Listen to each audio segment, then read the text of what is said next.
What's up, everybody? It is your boy TGK back with another episode today. Same day, 2 uploads. We're on it. Today, I am reacting to Chat Sports Mavericks Chat Sports, on a video that they titled "The Major Mavericks Move That Nico Harrison Deserves Credit For." Now, if you're a Mavs fan and if you love everything Nico did, you probably don't want to watch. If you're a jaded Mavs fan that hates Nico's guts to the core, regardless if he does good moves or not, but you just can't even give him credit because there's nothing that he could ever do that deserves credit for anything, then you came to the right place. Enough of the fluff. Let's get to the stuff.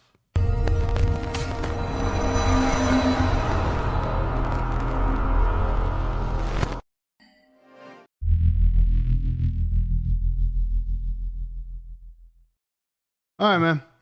So this is what we're about to do. We're about to live react to Mavericks Chat Sports and see what the hell Jeffrey Cooperstein said today. And I understand this is toughest time for a channel and speaking about basketball and basketball creation. Thankfully, it's not tough for me. So what we're gonna do here is we're gonna go ahead and we're gonna go and review this video. And we're just gonna give the raw opinions, the raw vibes, the raw everything when it comes to what the hell's being said on this damn video.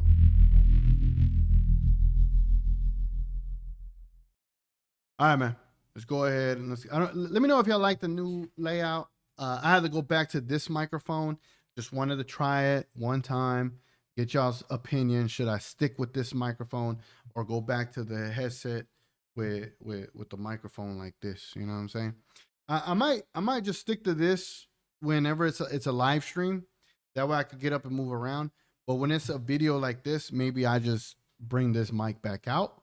I don't know. Y'all let me know, man. Anyway, let's go ahead and let's get this started again. The title of this video says "The Major Mavericks Move That Nico Harrison Deserves Credit For."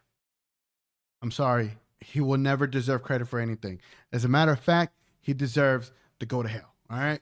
What's going on, everybody? Welcome into Mavericks Today by Chat Sports. Jeffrey Cooperstein here with you guys, and just wanted to discuss this topic that I feel like we haven't really talked about this summer, and it might be a little controversial, but I think now that we sit here on August 19th and we're still in the same scenario, I kind of think we have to have a little discussion. And what I wanted to talk about was the Quentin Grimes situation. The Mavericks obviously traded Quentin Grimes to the Philadelphia 76ers along with the 35th overall pick in the 2025 NBA draft, which turned out to be Janai Broome, the big man out of Auburn, in exchange for Caleb Martin. And everyone at the time, including myself, was like, why on earth would you trade Quentin Grimes along with a second-round pick for an injured wing that doesn't really fit this Mavericks team and fit the immediate needs that the Dallas Mavericks had at the moment? And again, oh, man. I know where he's about to go. I know where he's about to go, and he's about to go in the direction that, well, Quentin Grimes hasn't been signed, and therefore it's a good move. A good move, right? If you're going to base it based on why a player hasn't been signed to a big contract as a reason why you should have done the trade, I understand it in theory, but Nico made two moves that he did not get enough back for. And I don't care if you couldn't sign Quentin Grimes or not. You could have. You could have. There's neither here nor there, but that's what he's going to. I guarantee you that's where he's going to go. I did not watch this video at all, but if I'm wrong, I'm wrong. And you're going to see if I'm wrong live. Let's go. this was right after the Luka Doncic trade ended up happening. And at the time, I was like, why on earth are we trading a young player and a second-round pick for a guy who's barely on the floor? And now that we sit here, and Nico Harrison's kind of reasoning for that deal was that Grimes really, they weren't sure that they could re-sign Quentin Grimes. Now, the Mavericks offered QG a 3-year, $27 million extension last offseason, which he did not accept. And why would he? Why would you accept a 3-year, $27 million? Come on, bro. That's like that's $9 million a year. $9 million a year. What you think? Quentin Grimes is Najee Marshall? Come on, man. And now the Mavericks went out and said, okay, well, we don't want to kind of deal with this restricted free agency that's coming up. So they went out and moved him. Yeah, they gave up the 35th pick, and Janai Broom, I think, could be a solid backup center in the league. But at the end of the day, it feels like They gave up a freaking pick on top of trading Quentin Grimes for Caleb Martin, ladies. For Caleb Martin. I don't know. like the Mavericks may have gotten the better end of the deal, so to speak. And of course, Grimes was fantastic for Philadelphia in the second half of the season. He averaged 22 points a game, played great defense, and Philadelphia was basically tanking in the second half of the year. And Grimes was able to get a bunch of opportunities on the offensive end that he may not get even this season, with Jared McCain coming back healthy, with the addition of VJ Edgecombe to their team, with Joel Embiid and Paul George hopefully being healthy as well, alongside Tyrese Maxey. So we'll see if Grimes is able to get the same amount of opportunities that he did last offseason. But as we sit here right now, there were 4 main restricted free agents in 2025 NBA free agency. Those 4 guys are still on the market. Josh Giddey of the Chicago Bulls, Cam Thomas of the Brooklyn Nets, Jonathan Kuminga of the Golden State Warriors, and Grimes of the 76ers. And it feels like this was a really bad year to hit restricted free agency, because there are no teams now that have cap space to be able to sign any of these guys to offer sheets. And then that's a great point. And I don't, I mean, look, I don't think Nico deserves credit for it. I just think the NBA set this shit up. They set this up to where players can't get money, right? So eventually Quentin Grimes is going to have to cave in and take a 1-year deal somewhere. And all these other players are going to have to do the same thing. And one team is going to have a pretty standout player for cheap. It's a crappy situation right now because of all these damn aprons and the way they forced the NBA's hand. But anyway, let me let Jeffrey cook. Let me let him cook. It sounds like Kuminga's going to end up staying with the Warriors, Giddey going to end up staying with the Bulls, and I imagine Grimes is going to end up staying with the 76ers, and it may be at the point where he's going to have to take the qualifying offer, which is around $9.8 million, I believe, and then hit unrestricted free agency next summer. And at the time, again, we were all clowning the Mavericks, including myself, but I will give Nico Harrison credit here. Maybe he and the Mavericks front office did have a little bit of foresight to see that, hey, no one's going to have cap space. The restricted free agency is not going to go well. Grimes is going to ask for way too much, and we're going to be at an impasse, and we might not be able to get a deal done, so we're going to lose an asset for nothing. So they went out and got a guy in Caleb Martin who, if he's healthy, can play some good defense, but he really isn't very healthy. His shot looked horrible, by the way, Caleb Martin's did. He has a weird hitch in his shot. I hope he can get that fixed this offseason. But the Mavericks believed in Caleb Martin's defensive abilities, and they didn't believe that they were going to be able to get Grimes under contract for long term, because Quentin Grimes is asking for $20+ million a season on his contract. And if he doesn't get that, chances are he's just going to end up accepting that qualifying offer and becoming a UFA here in the summer of 2026. So let me know in the comment section, do you think the Mavericks made the right move by trading Quentin Grimes, given the fact that he is still not signed by the Philadelphia 76ers? Why for yes and for no? Let me know down there in the comment section.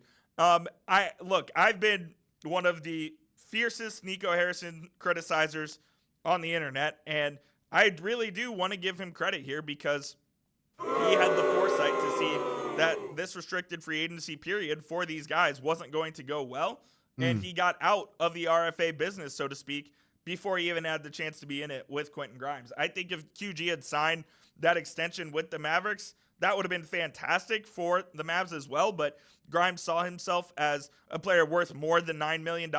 He wants $20+ million on his next deal. But now he's going to end up having to take the qualifying offer, which is around $9 million. So The Mavericks kind of knew what his market was, knew what his value was to the rest of the NBA, and they decided they weren't going to go over that number. So I do think you have to give them a little bit of credit there. And also where I'll give Nico credit, and this is, I don't want this to come off as I'm defending. Yeah, how much credit you going to give Nico? How much credit you want to give Nico? You know what I'm saying? Do you want some knee pads while you're down there? Look. All right. All jokes aside, I get what he's saying. Yes, he looked ahead. Yes, all that stuff. I get it. And it makes sense. I understand the idea of giving him credit. Honestly, I feel like that's the bare minimum. That's the bare minimum you could have done. You know, you already ruined everything else. Might as well do the bare minimum. Finances. You know, do that.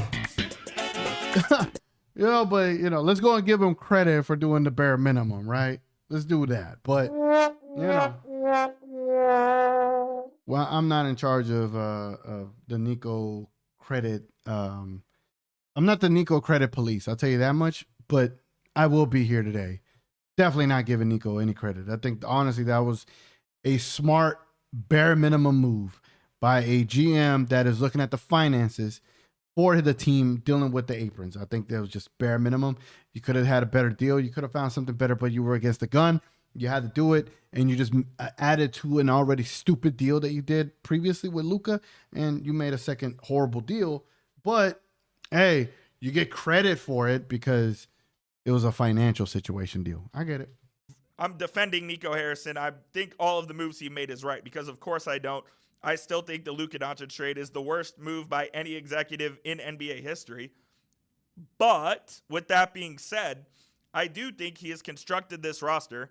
He had a vision in mind with what he wanted, and he has constructed this roster to exactly what he wanted. Shut your damn mouth. With a bunch of big, athletic, versatile, positionless players that can switch on the offensive and defensive end and make lives hell for opposing teams, especially on defense. Now, the offensive end is going to be a different story because God knows how they're going to perform with D'Angelo Russell as your starting point guard for over half the season. And until Kyrie comes back, I do have serious concerns about shot creation, about where their open looks are going to come from, unless Cooper Flagg becomes this mercurial playmaker that we don't know about. And I think Flagg could become a good playmaker in the league, but he's not there yet. He's only 18, fresh out of Duke, and we'll see if he's able to step into a role that the Mavericks are kind of going to thrust onto him and make him one of the focal points of the offense right away.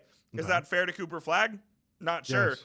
Jason Kidd's going to see what he's got, though, pretty early and often. Because you need multiple playmakers on any NBA team in order to win a title. Just look at the last few NBA. Bro, you need a number one.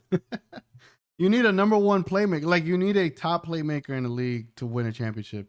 The Mavericks do not have that. They don't have that in D'Lo. And to be honest with you, they don't have that in Kyrie. They don't have that in AD. And they don't have that in Cooper Flagg as of right now. When we're talking about a playmaking number one, like a legit number one player that could play make and, create things out of thin air, like a Jokic, Luka, Halliburton, SGA. You already know where I'm getting at. You need those players to be able to get the rest of the team going, just the way this league is played these days. And I know Jeffrey's about to add to that because the guy is smart. So let's give Jeffrey Cooperstein that credit. Even though I'm crapping on him right now because he gave Nico credit, I'll give him credit for knowing basketball. Let's go. Champions. Thunder had multiple playmakers at multiple positions. Yep. As did the Denver Nuggets. Yep. As did the Warriors. Yep. As did the Milwaukee Bucks. Yeah. You need multiple playmakers on the team. If Cooper Flagg can rise into that, then Nico Harrison's vision can kind of come to fruition. No. You cannot say Cooper Flagg was a part of Nico's vision. Fuck no. Excuse my language. Hell no. That was a lucky draft. We can, bro, and I already know people are going to give Nico credit for the draft pick, and he does not deserve that credit. He does not. F no, bro. No. Cooper Flag had nothing to do with Nico's vision at all. Bro, I'm just a chill guy, dog. Hold on. Woo! Woo! Me. Relax, relax, relax, relax. TGK, you're okay? Relax, relax, relax. Deep breaths, everybody. Deep breaths. All right, let's continue. Cooper Flag struggles playmaking, struggles ball handling. Then Harrison's vision is going to fail because the Mavericks are putting basically their entire season is riding on whether Cooper Flag can be the rookie of the year and more for this basketball team. And that's a lot of responsibility to put on an 18-year-old kid. Flag has been, looked at as the best player in his age year, so to speak, for a very long time. So pressure is nothing new to him. But I wonder if the pressure of playing in the NBA, of playing in a win-now situation with Anthony Davis and Kyrie Irving and Klay Thompson, 3 future Hall of Famers, on the back end, second half. Let me get over here, bro. I don't mean the cut it off, because I feel like he was just going to talk in more circles to try to get to the 10-minute mark. This is what YouTubers do, right? We all try to get to the 10-minute mark. And if we can't get there, it's because we just didn't have enough to talk about. But he was just kind of going over the things everyone that knows about this upcoming season. It's already been regurgitated. The one thing about this season that I have for the Mavericks is it should just be solely a developmental season for Cooper Flag. This team is not set up to win a championship this season. They're just not. Sorry. It's the honest truth. They're not set up for it yet. And maybe in Cooper's second year, when he's even better than he's going to be this year, because he will be damn good, they'll probably be more ready. And depending if Kyrie comes back and is around like that 90% Kyrie and can stay healthy and can contribute and can do all those things. Same thing with it. There's so many ifs, ands, or buts, whatever, right? But I think next year is the more legitimate season for the Mavericks. And this season, they need to prioritize the development of Cooper Flag. But this takes me back to the whole purpose of this video, is that Nico does not, I can't even talk. Nico does not deserve a lick of freaking credit for anything. Okay? Understand that. If you're with me, you're with me. If you're not, then you're against me. Anyway, man, y'all let me know what y'all think about the video. Let me know what y'all agree with Jeffrey Cooperstein. Yeah, I agree with Mavericks Chat Sports and the take here that Nico deserves credit. There's nothing Nico could ever do. Ever. I'm sorry. There's nothing that he could ever do to repair this Mavericks fan here or jaded Mavericks fan here. There's nothing he could ever do to repair the bond and the love that I have for that team. There's nothing. And that he will never, ever deserve credit for doing the bare minimum. You don't deserve credit for that.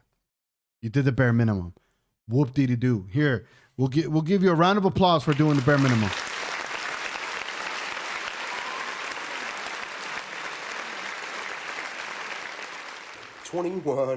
Can you do something? All right.